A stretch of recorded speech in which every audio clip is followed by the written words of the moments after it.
Hola a todos, mi nombre es Griselda Cesano, soy residente segundo año del Hospital Universitario CEMIC y junto con mis compañeras Magali, Antonella y Luz vamos a presentarles nuestro Ateneo que denominamos Estrategias para optimizar recursos diagnósticos en época de pandemia. Este trabajo comprende objetivo, epidemiología, protocolo de trabajo en CEMIC, PCR en tiempo real, propuestas para optimizar recursos y conclusiones. Dada la situación de pandemia por SARS-CoV-2, comenzaron a aumentar los tests en forma exponencial, con el objetivo de detectar rápidamente a los infectados dentro de la población vulnerable para poder tratarlos evitando secuelas, aislar a las personas infectadas y prevenir contagios, sobre todo en la población correspondiente a los trabajadores esenciales, y evaluar la efectividad de las medidas propuestas como aislamiento y distanciamiento social. En este gráfico se puede observar un incremento de las pruebas diagnósticas realizadas y el porcentaje de positividad en Buenos Aires, desde la semana 15 a la semana 35. Determinamos que aumentan las pruebas durante las semanas epidemiológicas. El test más utilizado para el diagnóstico de esta infección, por su elevada sensibilidad y especificidad, es la PCR en tiempo real. Lo empleamos en nuestro hospital en el servicio de virología. Este test comprende 3 pasos, para los cuales requiere instrumentos, materiales, recursos, que con el aumento desmedido de casos durante este periodo comenzaron a escasear, principalmente los reactivos, tanto para la purificación como para la PCR en sí. De esta manera, estos pasos se convirtieron en el principal cuello de botella. El genoma del coronavirus está comprendido por 30.000 nucleótidos. Contiene tanto proteínas no estructurales como estructurales. Las 4 proteínas estructurales son nucleocápside N, membrana M, spike S y de envoltura E. Es importante indicar en este esquema las regiones que codifican tanto para la proteína E como para la S, que como luego veremos, son los blancos para la PCR que utilizamos en nuestro hospital. En cuanto a la cronología, según la Organización Mundial de la Salud, ocurren los siguientes eventos. En diciembre de 2019, se dan los primeros casos de neumonía de etiología desconocida en Wuhan, China. En enero se conoció el genoma del nuevo coronavirus SARS-CoV-2 y ocurre la primera transmisión humano-humano fuera de China, en Vietnam. En marzo se da el primer caso confirmado en Argentina y se declara pandemia. En abril, científicos del mundo trabajan en el desarrollo de la vacuna. En junio, América Latina aumenta el número de casos y muertos por coronavirus. En agosto detectan el primer caso de reinfección por coronavirus en Hong Kong y en septiembre del 2020 el objetivo de la Organización Mundial de la Salud es la obtención de millones de vacunas contra COVID-19 para fines de 2021. En cuanto a la epidemiología, en Buenos Aires se observa un aumento de casos sospechosos y confirmados. El total de casos hasta el 6 de octubre asciende a 440.000 según el boletín epidemiológico del Ministerio de Salud de la provincia de Buenos Aires. En cuanto a la epidemiología en CEMIC, tenemos en el gráfico de la izquierda el número de muestras procesadas distribuidas en los meses desde el comienzo de la pandemia con sus respectivos casos positivos, mientras que en el gráfico de la derecha, de ese número total, la diferenciación de casos positivos correspondientes al 18,3% y negativos correspondientes al 81,7%. Bien, Voy a hablar un poquito del protocolo de trabajo que utilizamos en CEMIC, particularmente en el área de virología clínica. El primer paso involucra la toma de muestra, el segundo paso es el procesamiento de las muestras, el tercer paso es extracción y purificación y el cuarto paso la PCR en tiempo real. Bueno, como ya mencioné anteriormente, el primer paso en la toma de muestra, las muestras pueden ser hisopado nasofaringeo, hisopado nasal más faringeo, también puede ser esputo, BAL, que es lavado bronquialveolar, aspirado traqueal, tejido, saliva y demás muestras que puedan ser conservadas para su posterior procesamiento. Las tomas de muestras se realizan en CEMIC y también tenemos recepción de centros derivantes, las cuales llegan a nuestra institución en el correspondiente triple envase. El segundo paso del protocolo de trabajo es el protocolo de procesamiento. Siempre esto ocurre dentro de una cabina de bioseguridad tipo 2. Los hisopos se vortexean para poder desprender de él la mayor cantidad de material posible. Se descartan y se trasvasa el contenido a Eppendorf, los cuales contienen DNA, RNA, GIL, el cual asegura la estabilidad del ácido nucleico durante el almacenamiento o transporte a temperatura ambiente. Y este reactivo lisa eficazmente las células e inactiva nucleasas y agentes infecciosos, que serían los virus. O sea que a partir de este paso, la muestra queda perfectamente lista para poder ser extraída. El tercer paso es la extracción y purificación del ARN viral. En el laboratorio nosotros contamos con dos métodos mediante los cuales podemos realizar la extracción y purificación. El primer paso que voy a describir es el manual. Utilizamos un kit de Seymour Research y es un sistema de extracción y purificación rápido de distintas muestras biológicas, como ya mencioné anteriormente, ser plasma, suero. Y este sistema utiliza columnas que contienen una membrana de alta afinidad para los ácidos nucleicos, los cuales quedan unidos y luego de una serie de lavados con buffer a diferente pH, se eluyen y se colectan en agua RNasa free. Es muy importante destacar que a cada tanda de muestra que es extraída manualmente se le agrega un control que está compuesto por GIL y por solución fisiológica. Este control se procesa a la par de las muestras y nosotros lo utilizamos para evaluar el proceso de extracción y de esta manera poder detectar contaminaciones si las hubiera. El método automatizado es el MagnaPure Compact de Roche. Es una tecnología que utiliza cuentas magnéticas para el proceso de aislamiento y la elección del protocolo de purificación de los ácidos nucleicos depende del tipo de muestra y la aplicación que le vamos a dar posteriormente. Bueno, el cuarto paso del protocolo de trabajo es la PCR en tiempo real.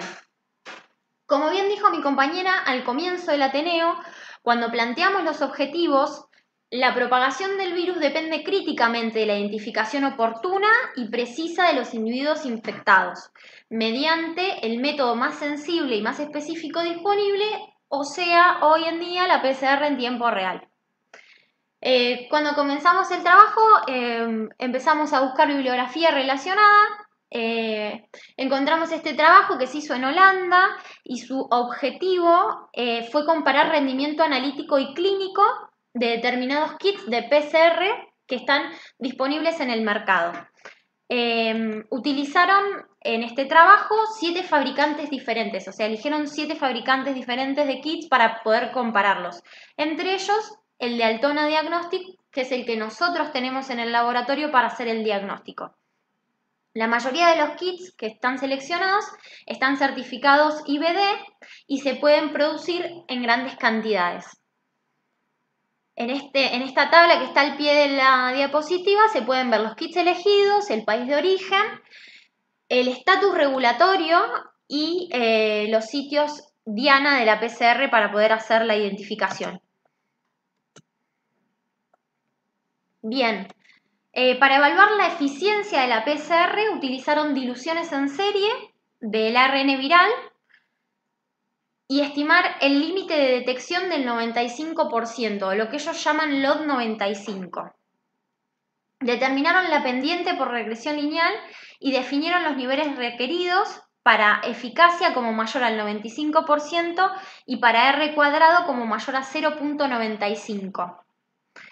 El LOD95 varió dentro de un rango de 6 veces entre los kits incluidos en este estudio y el kit de Altona obtuvo el LOD95 más bajo con 3.8 copias por mililitro. Esto se puede ver en los gráficos que están al pie de la diapositiva, cómo están diferenciados según los genes que identifica la PCR de Altona, el gen E y el gen S. Y bueno, como ya dije anteriormente, se quedó demostrado que la eficiencia y el R cuadrado están muy por encima del nivel requerido predefinido por los autores de este trabajo. Bien, para hablar de sensibilidad clínica y especificidad de la PCR, los autores del trabajo a continuación analizaron un panel de muestras clínicas con un N igual a 13 para las que se había confirmado la presencia del material genético de SARS-CoV-2 y además incluyeron un panel de muestras clínicas también con un N igual a 6 que tenían otras infecciones virales respiratorias confirmadas, incluyendo el virus de la gripe A, el RSV A y B y el rinovirus. Ninguno de estos ensayos mostró reactividad cruzada con coronavirus respiratorios circulantes. Y es importante destacar que ninguno de los ensayos dio lugar a una señal positiva para ninguna de las muestras clínicas con infecciones virales respiratorias no coronavirus confirmada. También se realizó un panel de muestras compuesto por ARN viral derivado de cultivo celular para coronavirus humanos relacionados, entre ellos el SARS-1 y el MERS. Esto se hizo para comprobar si hay reactividad cruzada dentro de la familia del coronavirus. De ellos, solo se identificó el gen SARS-CoV-1, que es el gen específico para los beta coronavirus relacionados con murciélagos y por lo tanto detecta SARS-CoV-1 y SARS-CoV-2. En el gráfico de la derecha se puede ver la performance de los distintos kits que se utilizaron en el trabajo. Altona identificó 10 de las 13 muestras clínicas que se incluyeron en el trabajo que eran positivas. Con esto, en este estudio, se concluye que todos los kits de PCR evaluados pueden utilizarse para el diagnóstico rutinario de COVID-19 en pacientes por laboratorios de diagnóstico molecular experimentados. Bien, voy a hablar un poco de los sitios dianas de la RT-PCR. Los genes ORF1AB, RD, RP, E, N y S son los objetivos más utilizados para la detección de SARS-CoV-2 por RT-PCR.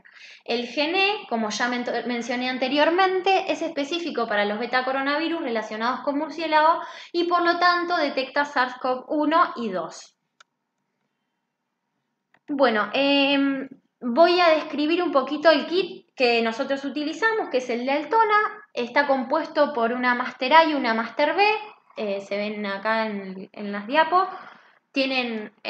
Están compuestos por buffer, transcriptasa reversa, DNA polimerasa, sales de magnesio, primers y sondas. Además, el kit viene con un control positivo, un control negativo y un control interno. Esta PCR detecta cualitativamente beta-coronavirus mediante el gen E y SARS-CoV-2 específicamente mediante el gen S. El kit puede ser utilizado con el equipo LightCycler Z480 de Roche, que es el que nosotros utilizamos, es el que tenemos en el laboratorio y es el que se ve en la foto. También, como ya mencionamos anteriormente, es una PCR real-time y es con un paso de retrotranscripción porque es un virus RNA. A todos estos conceptos, por último, debemos sumar el hecho de que es una PCR múltiple porque utiliza más de una sonda de detección. Bueno, entonces, ante la situación de alta demanda de test, comenzamos a buscar opciones para poder optimizar los recursos en conjunto con el sector de virología. Y las preguntas iniciales que nos hicimos fueron, por ejemplo, ¿qué recursos podríamos optimizar y de qué forma?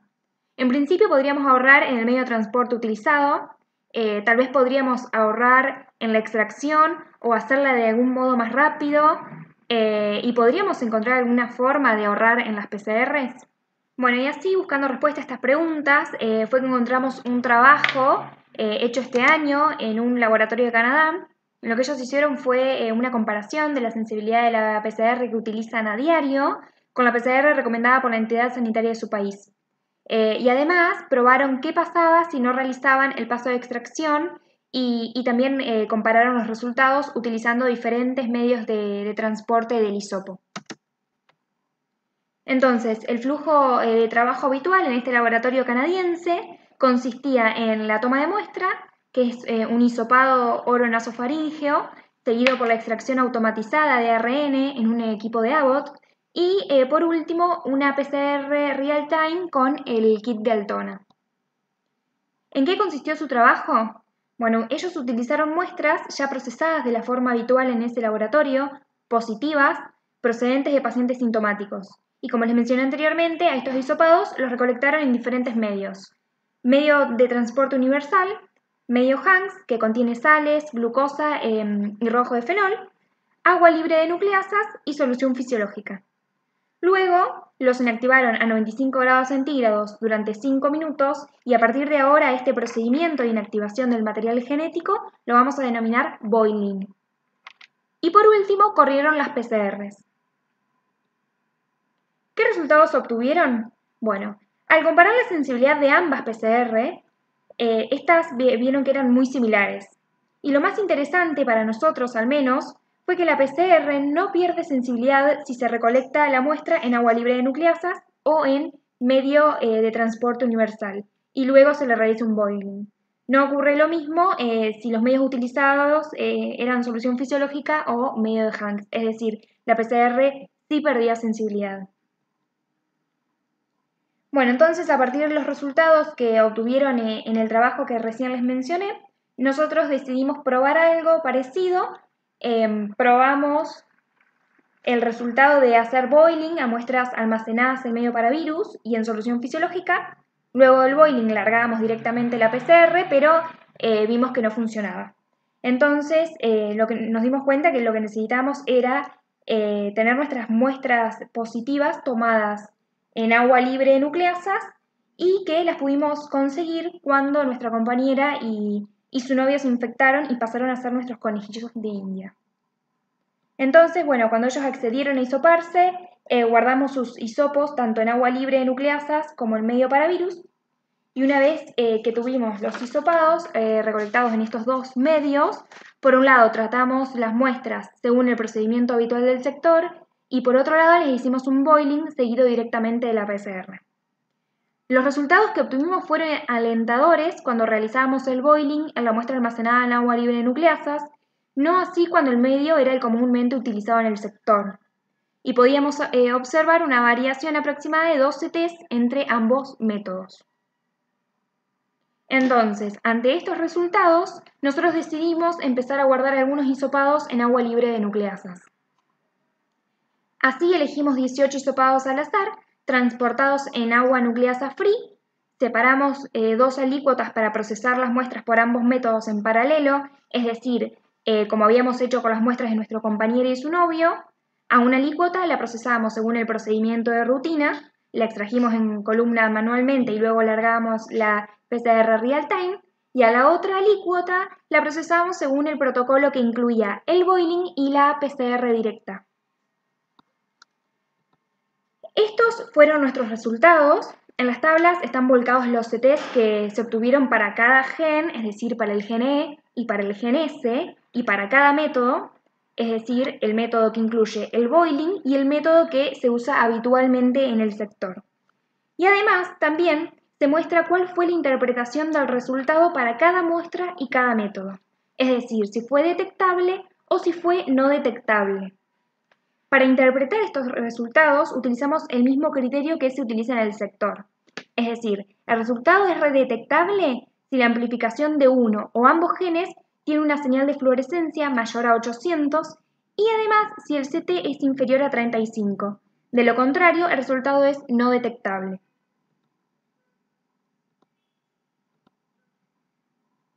Bueno, podemos ver en este gráfico que los resultados fueron muy parecidos entre ambas metodologías. Si analizamos los CTs obtenidos para ambos genes, con ambas metodologías vemos que la diferencia que existe no modifica la interpretación del resultado, es decir, en todos los casos las muestras se interpretan de igual forma independientemente de la metodología utilizada. Al principio vemos en este gráfico de la 1 a la 10, a la muestra 10, las 10 muestras negativas que obtuvimos, y luego de la 11 a la 18 las muestras positivas.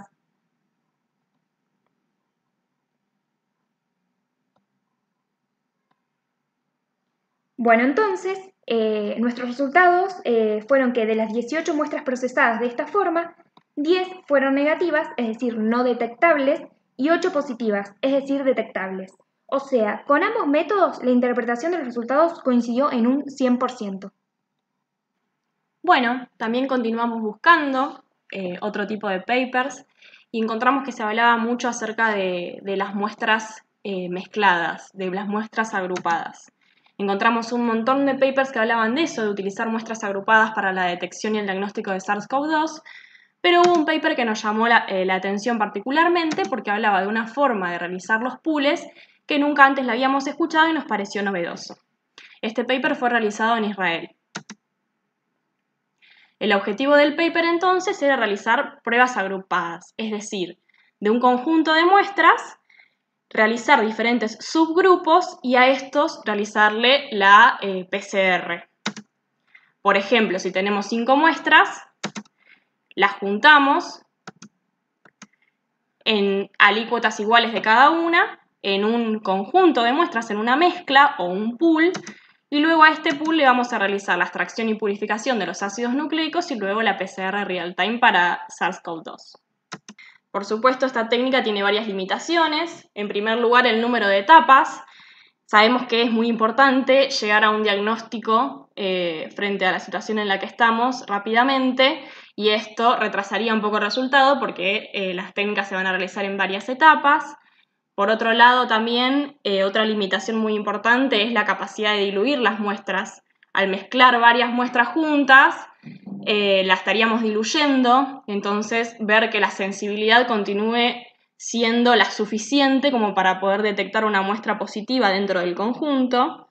Y por último, también otra limitación es el error humano en un entorno de laboratorio, porque si sumamos etapas al procedimiento, por supuesto también estaríamos sumando errores. Tanto las limitaciones 1 como la 3 se han logrado minimizar, desarrollando protocolos que optimicen estas cuestiones, y de hecho son protocolos que ya se utilizan para otros procedimientos, como por ejemplo para el banco de sangre. Pero obviamente la limitación más importante y la que sigue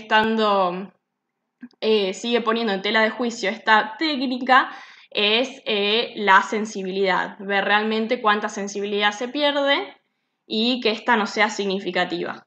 Por lo tanto, surge una pregunta que es si realizamos pools sí o pools no.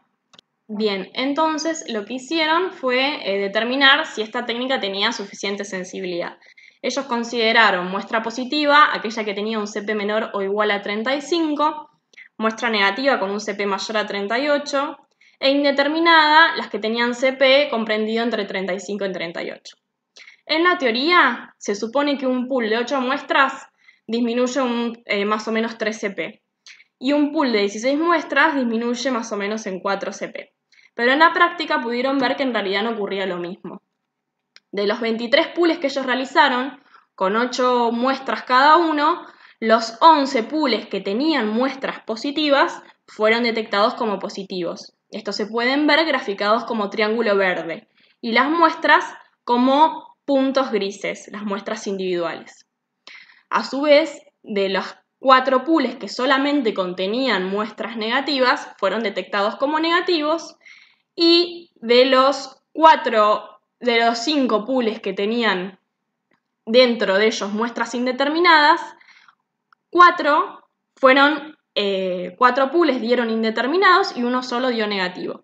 Es decir, que la sensibilidad se mantenía muy bien, De hecho, ocurrieron cosas que no lograron explicar porque varias veces, como en el pool 3 o en el pool 4 o en el pool 9, tanto la muestra como el pool daban el mismo CP sin perder nada de sensibilidad. Y esto se lo atribuyeron a que realmente la técnica de PCR es una técnica tan sensible que al diluirlas en pools, realmente la sensibilidad que se pierde no sería significativa.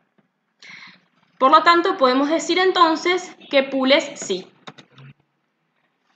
Luego de establecer que vamos a realizar pools, ellos presentan dos estrategias de pools. Por un lado, la estrategia de Dorfman, que es una estrategia, la vieja conocida, la que ya conocemos, que de 25 muestras las agrupan, por ejemplo, en 5 pools de 5 muestras cada uno. Y por otro lado, ellos describen lo que llaman agrupación en matriz, que de 25 muestras dispuestas como está en el gráfico, realizan pools no solamente con las columnas, no solamente con las filas, sino también con las columnas, generando así en lugar de 5 pools, 10. Y de manera tal que cada muestra se encuentra por duplicado. Se encuentra en 2 pools simultáneamente, uno de su fila y otra de su columna, y a su vez acompañado con 4 muestras completamente diferentes, es decir, con 2 matrices totalmente diferentes entre sí. Entonces, esto sería así.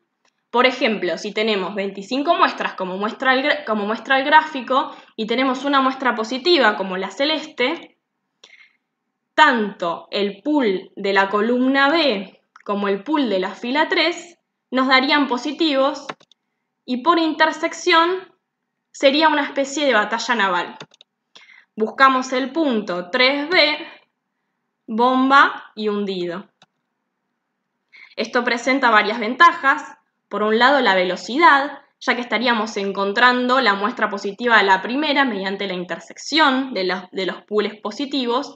Y otra ventaja muy importante es que tendríamos todas las muestras por duplicado, ya que cada una de ellas se encuentra en 2 pools diferentes, lo que me aumenta el valor predictivo negativo de esta técnica. Me aseguro que la muestra negativa realmente es negativa porque la estoy haciendo por duplicado.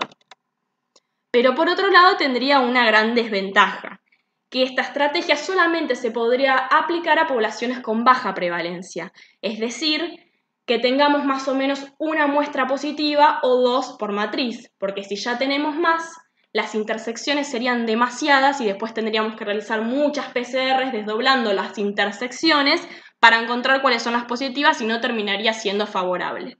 Por lo tanto, en esta etapa que estamos de la pandemia, esta técnica no serviría, pero sí serviría para otras poblaciones, en poblaciones como los prequirúrgicos, como familias asintomáticas que se quieren ir de vacaciones y que necesitan PCR negativas para poder viajar. Esas poblaciones donde la prevalencia es más baja sí se podría utilizar. Entonces, en base a este paper, que nos pareció muy interesante, realizamos nuestra experiencia. Realizamos por nuestra cuenta 10 matrices de 25 muestras cada una, dispuestas 5 por 5. En cada matriz colocamos una muestra positiva en una posición al azar, como por ejemplo, como muestra el gráfico, la muestra que está en marroncito. Y bueno, realizamos los pools de las filas y de las columnas. Cada pool lo realizamos entonces con 5 muestras, ya sea de una fila o de una columna. Colocamos 40 microlitros de cada muestra, llegando a un volumen final de 200 microlitros por pool, y a eso le agregamos los 200 microlitros del buffer shield, como era el protocolo habitual, y a esta mezcla realizamos la extracción y purificación de ácidos nucleicos por el método manual en columna, y luego le realizamos la PCR real time. De todas las matrices que realizamos, obtuvimos positivos los pools, tanto de la columna como de la fila, y el resto de los pools fueron negativos, lo cual ya nos indica que la experiencia fue buena. Y acá podemos ver graficados nuestros resultados. Como nuestra PCR detecta 2 genes, graficamos por separado el gene del gen S para que sea mejor, digamos que sean más apreciados, mejor apreciados los resultados. Tenemos en el eje X las matrices que realizamos, que fueron 10, y en el eje Y los CP que obtuvimos. Se ven con un punto azul las muestras individuales y con color rojo los pools, en triángulo el pool de la fila y en cuadrado el pool de la columna. Podemos ver que la diferencia realmente fue muy poca, fue de alrededor de unos 2 o 3 CP, e incluso lo que nos llamó mucho la atención es que a medida que fuimos aumentando los CP de las muestras, o sea, a medida que la muestra que estaba incluida en la matriz tenía un CP cada vez mayor, la diferencia entre los pools y la muestra individual fue cada vez menor, al contrario de lo que nos hubiéramos imaginado. Y a su vez también con resultados muy favorables porque digamos que podríamos haber encontrado todas las muestras positivas en todas las matrices. Y esto es lo del gen S, que es básicamente muy similar al gen E. Bueno, entonces, luego de todos estos experimentos que les fuimos contando, tenemos varias conclusiones. En principio, se podría utilizar el agua libre de nucleasas como medio de transporte para poder reemplazar la extracción manual por columna por el boiling y realizar luego de este directamente la PCR. Y en el caso de la solución fisiológica o el medio para virus, no ocurriría lo mismo. Por lo tanto, la técnica de boiling en muestras recolectadas en agua libre de nucleasas o agua apirógena sería un procedimiento que nos permitiría ahorrar en medio de transporte y en reactivos de extracción. A su vez también podemos decir que dada la alta sensibilidad de la PCR, la pérdida de la misma al realizar los pools en realidad no sería significativa, por lo tanto se podrían realizar muestras y en ese caso ahorrar en reactivos de PCR. A su vez también se podría utilizar la estrategia de pools en matriz en poblaciones que mantienen la baja prevalencia de la infección, es decir, como mencioné anteriormente, en familias que quieran irse de vacaciones y que necesiten PCR negativas, en equipos de fútbol para jugar, en prequirúrgicos, aquellas personas asintomáticas que necesitan realizarse alguna operación y les piden un hisopado negativo. Y a su vez también al realizar las determinaciones mediante el protocolo de matrices, entonces estaríamos optimizando elementos tanto de extracción como de purificación de los ácidos nucleicos y también los kits de la PCR. Entonces, en fin, concluyendo, podríamos decir que de acuerdo a nuestra experiencia, podríamos optimizar los recursos para el diagnóstico de SARS-CoV-2 entonces en la mayoría de los pasos que habíamos mencionado anteriormente. En la toma de muestras, porque la misma sería tomada en agua libre de nucleasas o en agua apirógena, en lugar de usar medio para virus. Por otro lado, también en la extracción y purificación de ARN, realizando el método de boiling, evitando la extracción, o a su vez también mezclando las muestras, realizando pools, usando menos kit de extracción. Y por último, en la PCR de tiempo real, utilizando las matrices, que vamos a realizar entonces la PCR a una mezcla y no a una muestra individual. Por último, entonces nos queda como pendiente, además de aumentar el N de todos los experimentos, porque sabemos que hasta el momento es muy bajo, probar qué pasaría si utilizamos los dos experimentos juntos. ¿Qué pasaría si utilizamos tanto el pool en matriz con la técnica de boiling combinados? Es decir, realizar las matrices con todas muestras recolectadas en agua apirógena, realizarles el boiling y luego la PCR a las mezclas. Entonces así realmente sería la mayor optimización de todas. Estaríamos potenciando la optimización de los dos métodos juntos. Pero bueno, esto quedará pendiente para más adelante. Por último, la bibliografía que utilizamos. Y bueno, muchas gracias. Y los agradecimientos especiales que van para el sector de virología clínica que nos permitió experimentar, que escucharon nuestros proyectos, nuestras ideas y que también nos aconsejaron para ver cómo seguir, para ver qué podíamos implementar. A nuestros compañeros de residencia que nos aguantaron y nos escucharon un montón de veces y a su vez también a otros bioquímicos del laboratorio por sus aportes cada vez que escucharon este Ateneo.